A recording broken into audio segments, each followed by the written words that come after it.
نحمده ونصلي على رسوله الكريم اما بعد فاعوذ بالله من الشيطان الرجيم بسم الله الرحمن الرحيم رب اشرح لي صدري ويسر لي امري واحلل عقدة من لساني يفقهوا قولي السلام علیکم ورحمۃ اللہ وبرکاتہ۔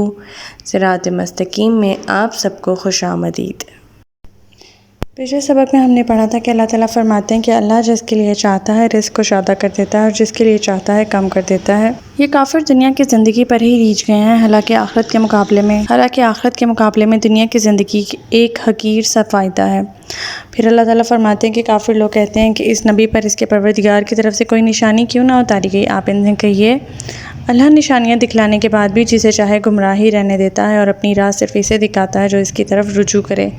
پھر اللہ تعالیٰ فرماتے ہیں کہ جو لوگ ایمان لاتے ہیں ان کے دل اللہ کے ذکر سے مطمئن ہو جاتے ہیں۔ یاد رکھو، دل اللہ کے ذکر سے ہی مطمئن ہوتے ہیں۔ اللہ تعالیٰ فرماتے ہیں کہ جو لوگ ایمان لائے اور انہوں نے نیک عمل کیے ان کے لیے خوشحالی بھی ہے اور عمدہ ٹھکانہ بھی۔ پھر اللہ تعالیٰ فرماتے ہیں کہ اسی طرح ہم نے آپ کو ایسی امت میں بھیجا ہے جس سے پہلے کئی امتیں گزر چکی ہیں تاکہ آپ انہیں وہ کچھ پڑھ کے سنائیں جو ہم نے آپ کی طرف وحی کی ہے، لیکن وہ رحمان کا انکار کر رہے ہیں۔ آپ ان سے کہیے کہ میرا پروردگار تو وہی ہے جس کے سوا کوئی الہ نہیں، میں نے اسی پر بھروسہ کیا اور اسی کے ہاں مجھے جانا ہے۔ ہمارا آج کا سبق آیت نمبر 31 سے لے کر آیت نمبر 35 تک ہے، تو آج کا سبق شروع کرتے ہیں۔ بسم اللہ الرحمن الرحیم۔ وَلَوْ أَنَّا قُرْآنًا سُيِّرَتْ بِهِ الْجِبَالُ أَوْ قُطِّعَتْ بِهِ الْأَرْضُ أَوْ كُلِّمَ بِهِ الْمَوْتَىٰ بَل لِلَّهِ الْأَمْرُ جَمِيعًا أَفَلَمْ يَيْأَسِ الَّذِينَ آمَنُوا أَن لَّوْ يَشَاءُ اللَّهُ لَهَدَى النَّاسَ جَمِيعًا وَلَا يَزَالُ الَّذِينَ كَفَرُوا تُصِيبُهُم بِمَا صَنَعُوا قَارِعَةٌ أَوْ تَحِلُّ قَرِيبًا مِّن دَارِهِمْ حَتَّىٰ يَأْتِيَ وَعْدُ اللَّهِ إِنَّ اللَّهَ لَا يُخْلِفُ الْمِيعَادَ۔ اور اگر قرآن ایسا ہوتا کہ اس کے زور سے پہاڑ چلائے جا سکتے یا زمین کے طویل فاصلے فوراً طے کیے جا سکتے یا اس کے ذریعے مردوں سے کلام کیا جا سکتا تو بھی یہ کافر ایمان نہ لاتے، بلکہ ایسے سب امور اللہ ہی کے اختیار میں ہے۔ کیا اہل ایمان ابھی بھی کافروں کی مطلوبہ نشانی آنے سے مایوس نہیں ہوئے؟ کیونکہ اگر اللہ چاہتا تو نشانی کے بغیر بھی تمام لوگوں کو ہدایت دے سکتا تھا، اور کافروں کو تو ان کی کرتوتوں کی وجہ سے کوئی نہ کوئی مصیبت پہنچتی ہی رہے گی یا ان کے گھر کے قریب اترتی رہے گی تاکہ اللہ کا وعدہ یعنی کہ عذاب آ جائے۔ یقیناً اللہ اپنے وعدے کی خلاف ورزی نہیں کرتا۔ یہاں پہ قطعیت کا لفظ جو آیا ہے، قطع ارض کے معنی ہے فاصلہ طے کرنا، اور قطع بمعنی ٹکڑے ٹکڑے کر دیتا ہے، اور بمعنی پھاڑ دینا یا شک کر دینا، یہ سب اس کے معنی مراد لیے جا سکتے ہیں۔ یہاں اللہ تعالیٰ فرماتے ہیں کہ یعنی فاصلے فوراً طے کرائے جا سکتے تھے قرآن کی مدد سے، یا زمین ٹکڑے ٹکڑے ہو جاتی یا شک ہو جاتی۔ اس آیت میں قریش کے انہی حصی معجزات کے مطالبوں کا ذکر ہے جو اللہ تعالیٰ آگے فرماتے رہیں گے۔ مثلاً ایک یہ کہ جو مکہ کے ارد گرد پہاڑ ہیں یہ یہاں سے ہٹا دیے جائیں، وہ کہتے تھے تاکہ ہمارے لیے زمین کشادہ ہو جائے۔ دوسرا وہ یہ کہتے تھے کہ یہ زمین پھٹ جائے، اس سے چشمے جاری ہوں تاکہ ہمارے لیے پانی کی قلت دور ہو جائے۔ تیسرا یہ کہ ہمارے مرے ہوئے آباء و اجداد میں سے کوئی شخص زندہ ہو کر اگر ہمارے سامنے واپس آ جاتا ہے، دوبارہ جی اٹھتا ہے، تو ہم تمہاری بات کی تصدیق کر لیں گے۔ اس کے جواب میں اللہ تعالیٰ یہاں فرما رہے ہیں کہ اگر کوئی قرآن ایسا ہوتا جس پر عمل پیرا ہونے سے ایسے واقعات وضو پذیر ہو جاتے تو یہی وہ قرآن ہے جس کے ذریعے یہ سب کچھ ہو سکتا تھا، مگر تم لوگ پھر بھی ایمان نہیں لاتے، اور اگر ہم تمہیں ان میں سے کوئی معجزہ دکھا بھی دیں تو پھر بھی تم اسے جادو کرشمہ ہی کہو گے اور ایمان نہیں لاؤ گے۔ اللہ تعالیٰ فرماتے ہیں کہ ان کی انہی سرکشی اور ایسی ہی باتوں کے نتیجے پر ان پر کوئی نہ کوئی مصیبت آتی ہی رہے گی یا ان کے قریب اترتی ہی رہے گی، یہاں تک کہ اللہ تعالیٰ ان کے اوپر عذاب نازل فرما دے گا۔ آیت نمبر 32۔ وَلَقَدِ اسْتُهْزِئَ بِرُسُولٍ مِّن قَبْلِكَ فَأَمْلَيْتُ لِلَّذِينَ كَفَرُوا ثُمَّ أَخَذْتُهُمْ فَكَيْفَ كَانَ عِقَابِ۔ آپ سے پہلے بھی رسولوں کا مذاق اڑایا جا چکا ہے، میں نے تو پہلے کافروں کو کچھ مہلت دی، پھر آخرکار انہیں پکڑ لیا، تو دیکھ لو میرا عذاب کیسا سخت ہے۔ اللہ تعالیٰ فرما رہے ہیں نبی پاک صلی اللہ علیہ وسلم کو تسلی دیتے ہوئے کہ آپ سے پہلے بھی یہ لوگ رسولوں کا مذاق اڑا چکے ہیں، اور اس کے ضمر میں اب ان کے اوپر ایسا عذاب آئے گا کہ جو بہت ہی زیادہ سخت ہوگا اور انہیں ذرا بھی مہلت نہیں دی جائے گی۔